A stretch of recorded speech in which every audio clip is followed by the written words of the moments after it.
Everyone, my name is Vesi and today I'm going to be talking about emergency situations. So emergency situations can happen anywhere. They can happen in our homes, in medical facilities, or even in the community, and they require immediate attention. So firstly, I would like to talk about heart attack. Heart attack occurs suddenly. It is also known as a myocardial infarction.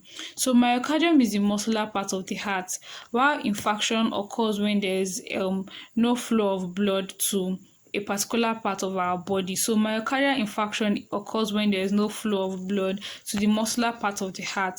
So if blood doesn't get to the muscular part of the heart, the cells of the heart is going to die, which means that it will not be able to pump blood as efficient as it usually does. So this can also lead to a cardiac arrest.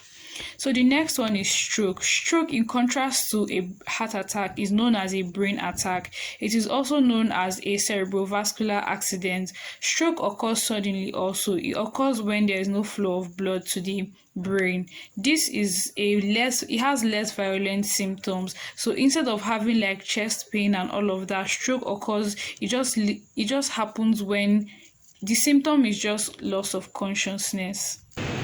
The next is fainting. Fainting is also known as syncope. This occurs when the blood supply to the brain suddenly decreases, leading to loss of consciousness.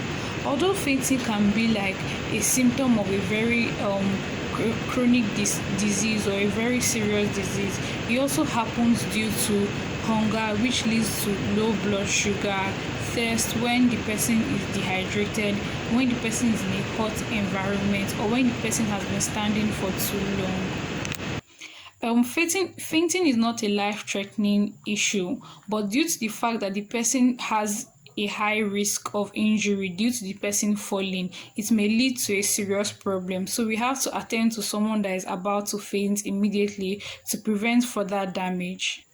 The next is seizure. Seizures are also known as convulsions. This occurs when brain activity is interrupted. This happens due to past and present head traumas, food poisoning. There are two types of seizures depending on the severity of the seizure. We have the grand mal seizure and the petit mal seizure.